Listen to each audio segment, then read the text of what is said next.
Bonjour à tous, je suis Olivier Bachelet, je suis enseignant en droit pénal et en procédure pénale au sein de la prépa ISP, en particulier dans le cadre de la préparation des candidats à l'examen d'entrée au centre régional de formation à la profession d'avocat. Je suis par ailleurs magistrat, président de chambre correctionnelle. L'objet de la présente vidéo est d'évoquer brièvement le sujet de consultation juridique qui a été proposé dans le cadre de l'épreuve de droit pénal pour les candidats à l'examen d'entrée au Centre régional de formation à la profession d'avocat au titre de l'année 2022. Le sujet de cette consultation juridique peut être librement téléchargé sur le site de l'ISP. Je vous renvoie donc à ce moyen pour vous procurer l'énoncé. Je ne vais pas ici procéder à une lecture qui serait fastidieuse de cet énoncé. Simplement pour vous indiquer un certain nombre considérations relatives à cette épreuve qui était une épreuve, cette année 2022, une épreuve somme toute assez classique et pas aussi complexe que j'ai pu l'entendre dire.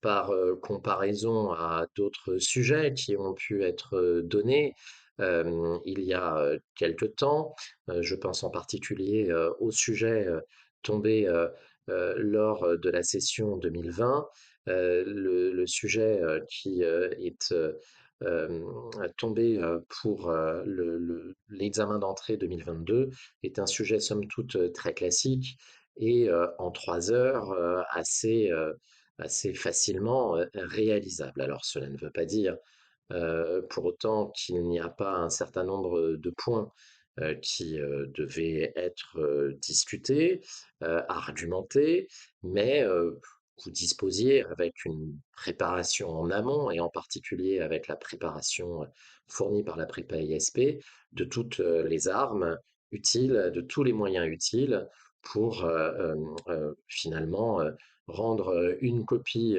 tout à fait satisfaisante dans le délai de 3 heures. Quelques observations méthodologiques dans un premier temps, avant d'évoquer à proprement parler le sujet. Il s'agit ici en réalité de rappeler ce qu'il fallait impérativement faire pour traiter cette épreuve 2022 et donc à contrario tout ce qu'il ne fallait pas faire. Il y a, j'ai l'habitude de l'enseigner auprès de mes élèves, il y a pour la résolution d'une consultation juridique en droit pénal absolument trois règles essentielles à respecter. D'abord parce que l'épreuve est limitée dans le temps, 3 heures. Il faut impérativement ne pas perdre du temps, en particulier s'agissant de l'introduction. Trop souvent, les candidats rédigent en guise d'introduction une sorte de synthèse des faits objet de la consultation juridique. Mais ça ne sert à rien. Ça ne sert à rien. Le sujet, il est évidemment connu par les correcteurs. Et vous pouvez être certain que lorsque le correcteur va corriger votre copie, il ne lira pas votre synthèse des faits. Ça ne l'intéresse pas. Ce qui l'intéresse, c'est le contenu de votre copie, c'est votre raisonnement juridique. La synthèse ne sert à rien. Alors cela ne veut pas dire pour autant que les faits sont inutiles. Bien évidemment, non, puisqu'ils sont l'objet même de notre réflexion juridique, mais les faits, vous n'avez pas à les reprendre de manière purement analytique en guise d'introduction. Les faits, vous allez les reprendre au fur et à mesure de vos développements dans le cadre de votre raisonnement en termes de syllogisme juridique, la majeure, qui consistera à viser les textes de loi, la mineure, qui consistera précisément à vous appuyer sur les faits tels qu'ils sont relatés dans l'énoncé, pour, au bout du compte, parvenir à votre solution, pour ce qui concerne le raisonnement syllogistique appliqué à telle ou telle situation évoquée dans l'énoncé. Donc attention, ne prenez pas cette remarque comme une indication qui consisterait à dire que les faits sont finalement secondaires, pas du tout. Les faits, ils sont absolument essentiels. Euh, pour autant, il ne sert à rien, en guise d'introduction, de les synthétiser. L'introduction, elle doit être brève. L'introduction, elle sert tout simplement à annoncer l'ordre global de vos développements. Comme je vais l'expliquer dans un instant, en effet, vos développements doivent être structurés. Vous devez avoir un plan apparent dans votre copie et l'introduction va consister à annoncer l'ordre global de vos développements, à annoncer les grandes parties qui vont constituer votre devoir. L'autre point qui est absolument incontournable s'agissant de la résolution d'une consultation juridique en droit pénal, je viens de l'évoquer, c'est la question de la structuration de votre raisonnement. Vos développements doivent impérativement être construits au moyen d'un plan apparent. Euh, il est absolument proscrit de raisonner au fil de la plume. Cela veut dire que vous ne pouvez pas, une fois le sujet reçu, immédiatement vous mettre à rédiger votre devoir. Non. Cela aussi, hein, c'est un constat que l'on peut opérer dans les amphithéâtres, dans les salles où les épreuves se passent. Les candidats, parfois, se ruent sur leur copie, pensant de la sorte gagner du temps, mais en réalité, euh, cela ne fera pas gagner du temps au candidat parce que, en raisonnant au fil de la plume, il est certain que le candidat, à un moment donné, va se retrouver dans une impasse et va devoir reprendre ses développements pour emprunter une nouvelle voie qui sera plus convaincante, ou bien ce candidat va, parce qu'il n'a pas perçu une difficulté en se précipitant sur la rédaction de sa copie, va avoir une copie absolument illisible avec recours à des astérisques qui finalement vont montrer au correcteur que le candidat n'a pas véritablement réfléchi sur le sujet et qu'il n'a donc pas la capacité à devenir demain avocat. Il faut que vous construisiez votre copie. Cela veut dire que avant de commencer à écrire, vous devez vous ménager un temps de lecture attentive du sujet, une première lecture d'une traite pour savoir de quoi il retourne, et puis une seconde lecture avec un surligneur, avec un stylo pour noter sur votre feuille de brouillon les points essentiels qu'il convient de traiter, et pour ensuite utiliser ces éléments notés sur votre feuille de brouillon pour structurer logiquement vos développements. Il y a une phase de la sorte de préparation de votre copie qui est absolument incompressible. Vous devez réserver à minima 20 minutes pour préparer votre plan et bien avoir le déroulé de vos différents développements avant de commencer à rédiger pour ne pas tomber dans une impasse ou pour ne pas, au bout du compte, être amené à rendre une copie qui serait extrêmement surchargée ou raturée. N'oubliez pas en effet que votre copie doit être absolument convaincante sur le fond, mais que la forme est aussi le reflet du fond et que l'on attend des candidats pour cette épreuve qu'ils rendent une copie impeccable, agréable à lire et bien entendu écrite dans un français irréprochable, que ce soit en termes d'orthographe, de grammaire ou de syntaxe. Vous devez donc structurer votre développement au moyen d'un plan apparent. C'est impératif. Comment structurer ces développements? Eh bien, très généralement, s'agissant de la résolution d'une consultation juridique, il faut raisonner par grands événements, par infraction et seulement ensuite par protagoniste. L'écueil qui est souvent euh, euh, finalement une source de difficulté pour le candidat, c'est cette tendance qu'ont les candidats qui n'ont pas vraiment travaillé la méthode, cette tendance à vouloir absolument raisonner par protagoniste. Beaucoup de candidats pensent qu'une consultation juridique en droit pénal consiste à traiter la responsabilité pénale de X, la responsabilité pénale d'Y et la responsabilité pénale de Z.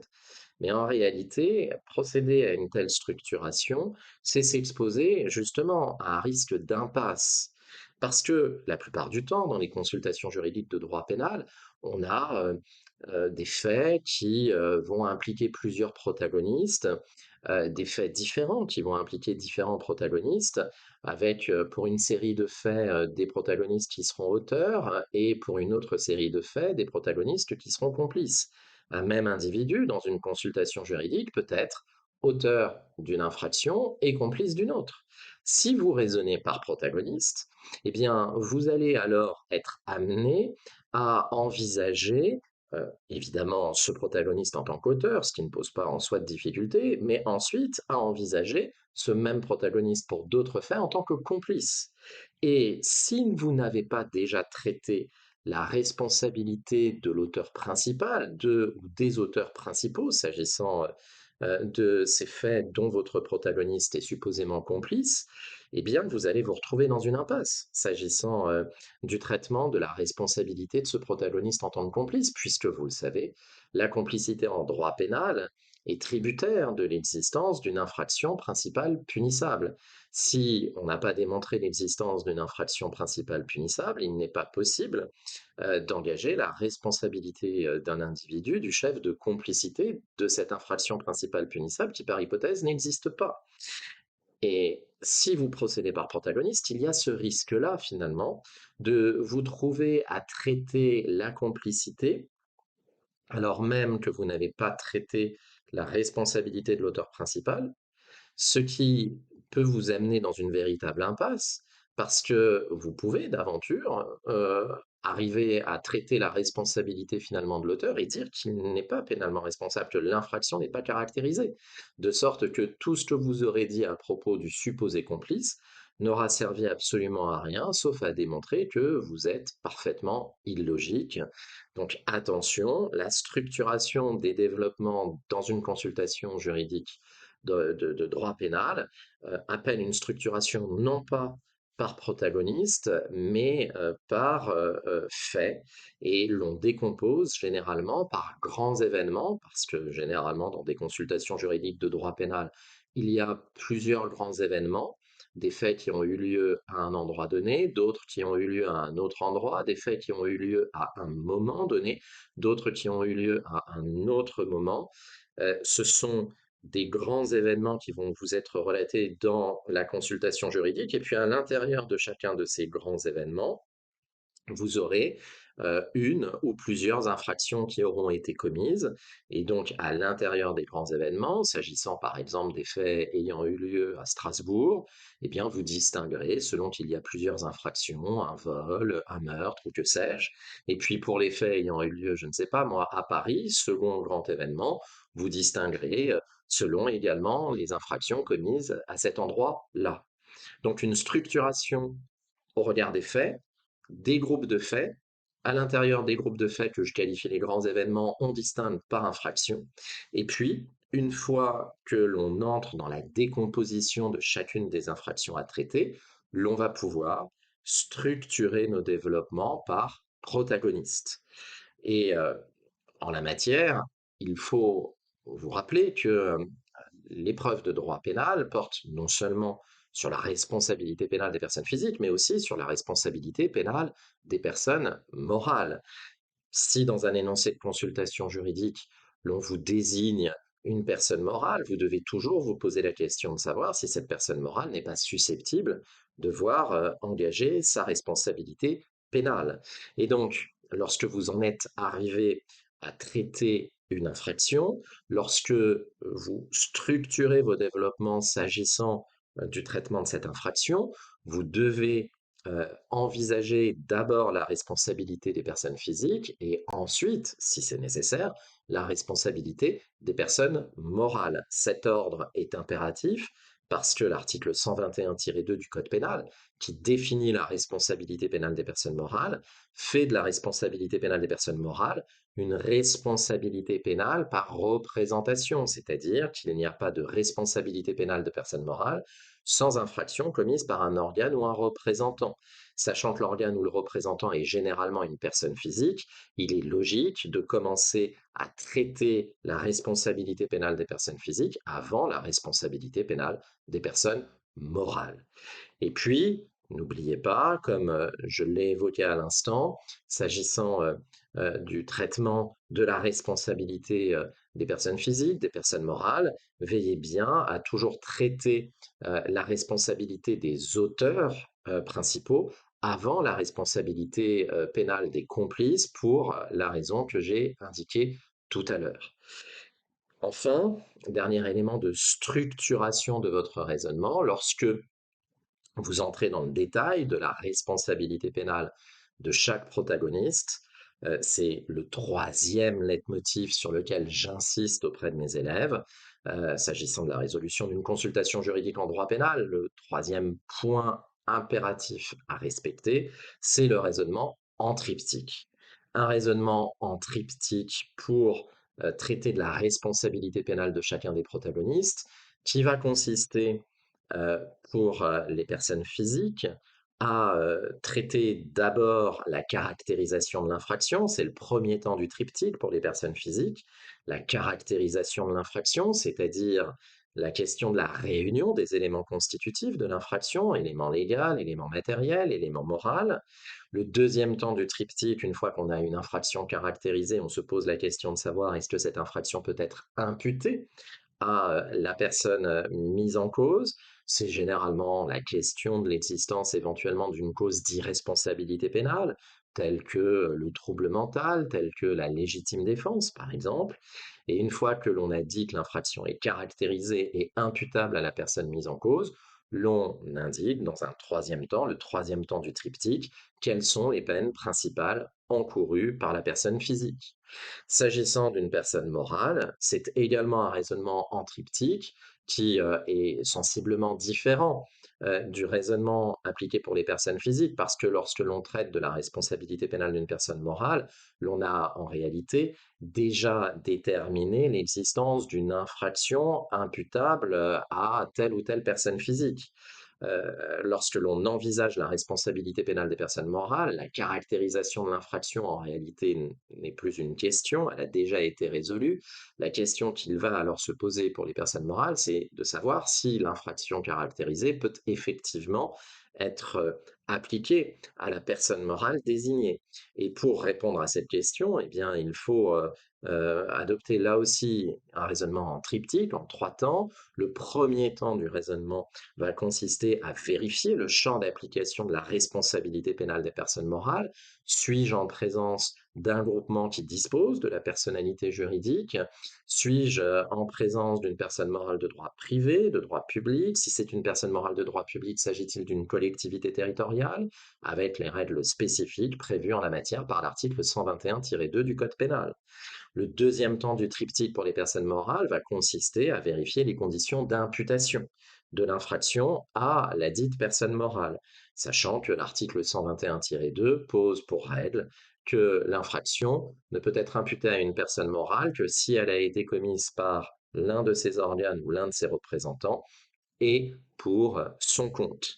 Et le troisième temps, qui correspond au troisième temps également applicable pour les personnes physiques, c'est la détermination de la peine principale encourue.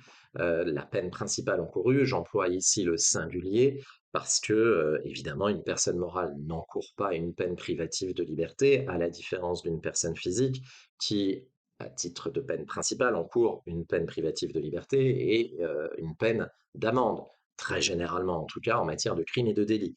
En revanche, une personne morale ne pouvant être jetée en prison, ce n'est que la peine d'amende qui constitue la peine principale.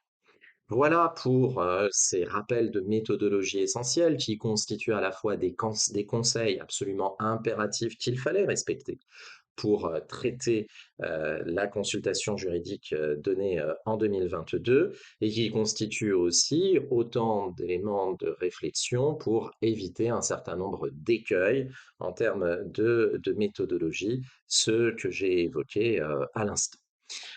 À proprement parler, s'agissant de la consultation juridique en droit pénal pour l'année 2022, les choses, comme je l'ai dit pour liminaire, les choses étaient relativement simples. Il n'y avait pas de piège à la lecture de cet énoncé, et ce d'autant plus que l'énoncé se concluait par des questions finales qui permettaient de raisonner, comme je l'indique, en termes de grands événements, d'infractions et de protagonistes.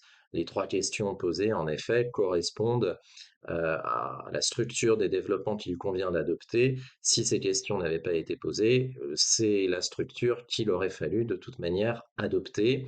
La dernière question posée également nous permet de nous guider parce que elle renvoie en réalité à la question des concours d'infraction, qui est une question qu'il convient toujours de traiter dans la résolution d'une consultation juridique en guise de conclusion. Et donc le fait que cette question soit posée à la toute fin de l'exposé montre bien que l'on est guidé par le rédacteur de l'énoncé et l'on va, comme on le fait habituellement, donc traiter la question des concours d'infraction en guise de conclusion. Pourquoi faut-il traiter les concours d'infraction en guise de conclusion? Tout simplement parce que dans toutes les consultations juridiques, de droit pénal, on est confronté à des individus qui commettent une pluralité d'infractions sans que l'une d'entre elles ait donné lieu à une condamnation pénale définitive, ce qui est la définition même du concours d'infraction. Eh bien, pour pouvoir avoir une vision globale de la situation de chaque protagoniste, il faut forcément arriver au terme de nos développements, parce que ce n'est qu'au terme de nos développements que l'on sait précisément quelles sont les infractions susceptibles d'être imputées à X, Y ou Z. Et c'est pour cela que, en guise de conclusion, on achève toujours la rédaction d'une consultation juridique en droit pénal par des considérations tirées des concours d'infraction. Et évidemment, cette consultation juridique 2022 ne déroge pas à la règle. Donc, pour résoudre cette consultation juridique et rendre une copie impeccable, il fallait d'abord, en guise d'introduction, annoncer l'ordre global de vos développements. Au regard des faits qui nous sont soumis, nous étudierons les implications pénales, d'une part, des réunions tenues à Chisinau, d'autre part, de l'intrusion dans le système informatique de Data ZXSA et enfin de l'action dans les entrepôts d'EuroPafi. Une phrase d'introduction, comme je le disais tout à l'heure, qui annonce l'ordre global des développements. S'agissant des réunions tenues à Chisinau, alors l'objet de cette vidéo n'est pas d'entrer dans le détail de la résolution de cette consultation juridique, mais juste de donner de grandes lignes directrices de résolution de cette consultation juridique. Le détail, le plan détaillé de la résolution de cette consultation juridique sera donné dans le cadre des cours qui seront dispensés aux élèves de la prépa ISP inscrits dans la perspective donc de l'examen 2023. Donc je ne serai que allusif, j'évoquerai de grandes lignes de réflexion. S'agissant des réunions tenues à Chisinau, la question qui est posée dans l'énoncé est celle de savoir quelles sont les infractions susceptibles d'être reprochées aux différents protagonistes et les peines principales encourues au titre de ces réunions. Dans l'énoncé, on nous explique que plusieurs individus se réunissent à l'étranger, Chisinau, ce n'est pas en France, se réunissent à l'étranger dans la perspective d'écouler de faux billets sur le territoire français, de faux billets d'euros. Euh, Telles que les choses sont relatées dans l'énoncé, tout particulièrement dans l'énoncé, on insiste sur des faits matériels, la remise de téléphones, la remise de matériel au moment de ces réunions en Moldavie. Tous ces éléments-là devaient logiquement amener le candidat à envisager une qualification d'association de malfaiteurs, association de malfaiteurs en vue de commettre ces infractions de faux monnayage. Euh, mais au-delà de la qualification à proprement parler, en réalité, la question qu'il se posait était celle de la compétence de la loi et des tribunaux français pour connaître de ces faits commis à l'étranger, étant souligné que dans l'énoncé, nous savons que Alex est effectivement étranger. On nous dit dans l'énoncé qu'il est ressortissant roumain. L'on sait également que Georget est un compatriote d'Alex. Conséquence, on en déduit qu'il est roumain. En revanche, nous n'avons pas d'indication sur la nationalité des autres protagonistes, Adrian et Vassilé, pour lesquels on peut peut-être supposer qu'ils sont également roumains, en tout cas qu'ils sont étrangers, mais ce n'est pas une certitude. Euh, le candidat, face à cette difficulté, pourrait justement être tenté d'aller sur le terrain de la compétence personnelle active, euh, qui consisterait à raisonner en termes de nationalité et à dire finalement il n'y a pas de responsabilité, enfin de compétence de la loi et des tribunaux français s'agissant de ces personnes qui ne sont pas de nationalité française et de faits commis à l'étranger, ces faits d'association de malfaiteurs commis en Moldavie. Néanmoins, ce serait réfléchir trop rapidement, encore une fois, hein, l'importance de se poser en début de préparation, de bien lister les différentes hypothèses envisageables pour arriver à la bonne hypothèse. L'on pourrait au-delà d'ailleurs de la compétence personnelle, qui est une impasse, envisager la compétence réelle.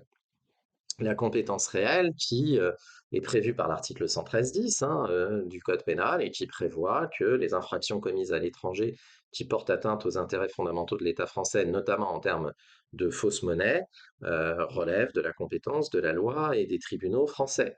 Mais en réalité, ce sur quoi il fallait aller, c'était vraisemblablement sur le terrain de l'indivisibilité, sur le terrain de l'infraction réputée commise sur le territoire de la République, parce que l'association de malfaiteurs commise à l'étranger, mais en lien avec des infractions qui vont être commises en France, cet écoulement de fausses monnaies sur le territoire français, il y a là la démonstration d'un lien d'indivisibilité entre des faits commis à l'étranger, l'association de malfaiteurs, et des faits commis en France. Et l'on sait que la jurisprudence de la Cour de cassation a une tendance à étendre la compétence territoriale de la loi et des tribunaux français à cette hypothèse de lien d'indivisibilité entre des faits commis en France et des faits commis à l'étranger.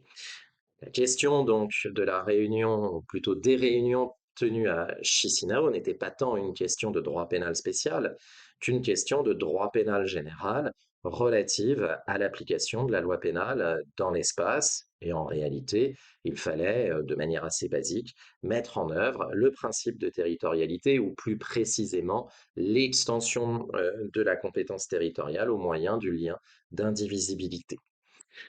Deuxième point à traiter, il s'agissait d'évoquer l'intrusion dans le système informatique de Data ZX SA, avec là aussi hein, une question relative à l'application de la loi pénale dans l'espace, puisqu'il nous est expliqué dans l'énoncé que l'intrusion informatique est réalisée par Georget depuis un local de Bucarest, en Roumanie.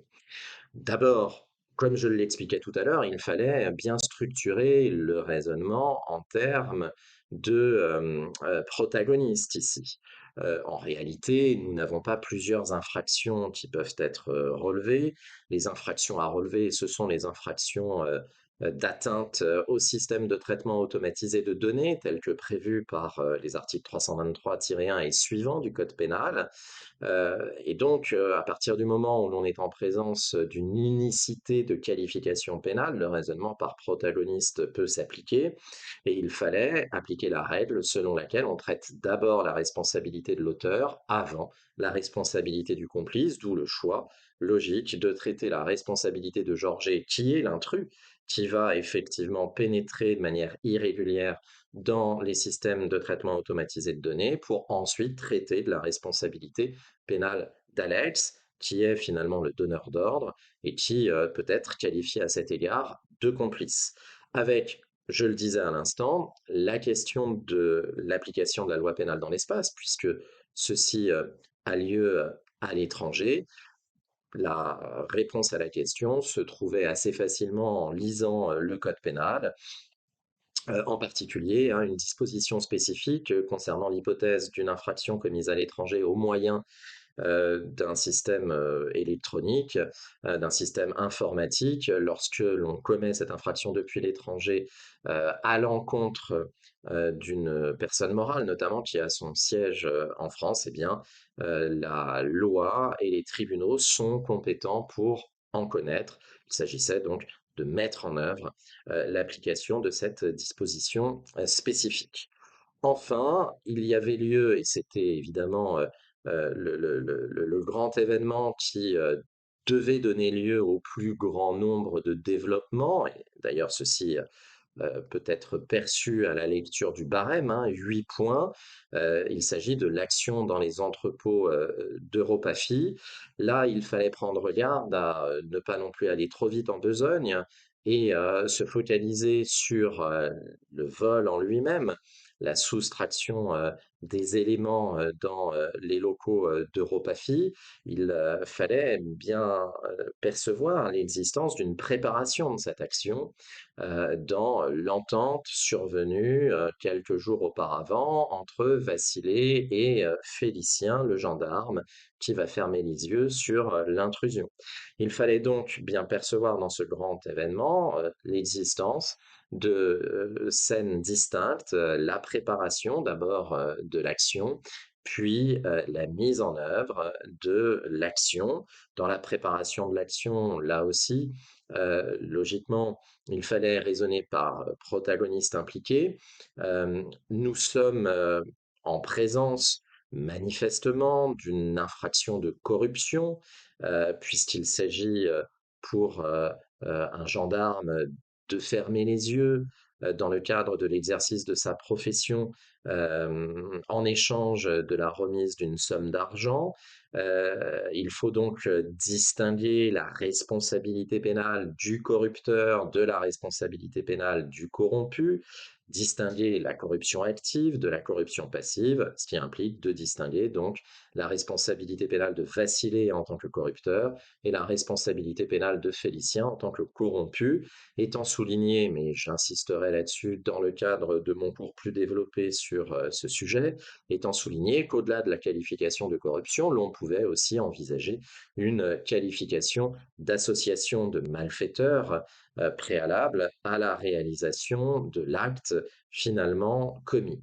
L'acte finalement commis, c'est l'objet du grand B, la mise en œuvre de l'action, avec là aussi une décomposition par protagoniste qui respecte l'ordre général consistant à traiter les auteurs principaux, ensuite les complices et les éventuels receleurs, parce que le receller, c'est ni plus ni moins, je fais un raccourci, mais le recel, c'est une infraction autonome qui vient sanctionner finalement une forme de complicité a posteriori.